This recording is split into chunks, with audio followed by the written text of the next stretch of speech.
Kennedy Launch Control at T-minus 60 minutes and counting. T-minus 60, 1 hour away from the Apollo 14 liftoff.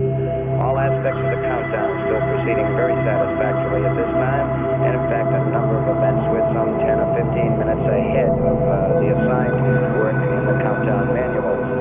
Because of this, the Apollo access arm, swing arm number 9, will probably come back about 10 minutes earlier than it usually would in the countdown. By coming back early, it will be moving in about 7 or 8 minutes from this point. It's moved 12 degrees from the spacecraft at about 6 feet and remains in that standby position until the 5-minute mark in the count when it's fully retracted.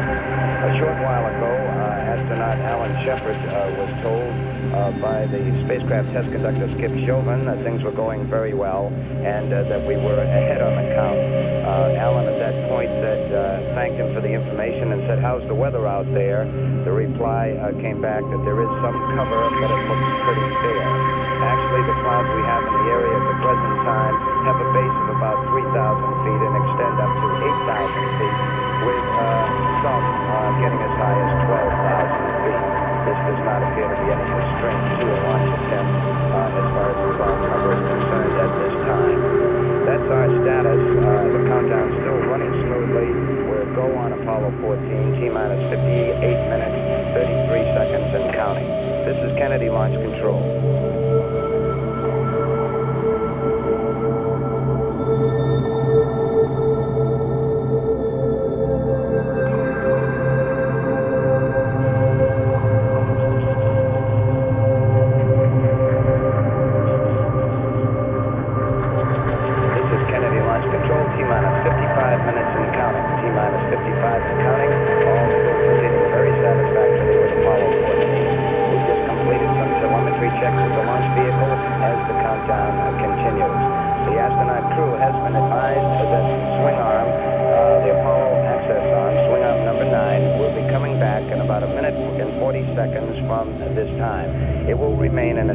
Position about 6 feet from the spacecraft until we reach the 5-minute mark in the count when it will be fully retracted. The pad leader and the closeout crew have departed from the 320-foot level and are now at the roadblock position standing by. For an update on network operations concerned with the mission, we now switch to mission control in Houston. This is Apollo Control Houston at minus 54 minutes and counting. The worldwide manned spaceflight network is prepared for launch at this time. Only one problem has emerged, this very minor problem. At Carnarvon, C-band coverage is red because of a computer problem. However, this gives no constraint to launch because of the unified S-band coverage in that area.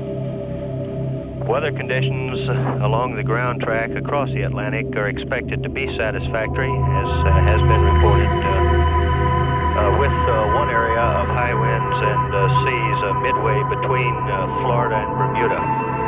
In the area, we expect southwesterly winds of some 25 to 30 knots and seas of 8 to 12 feet.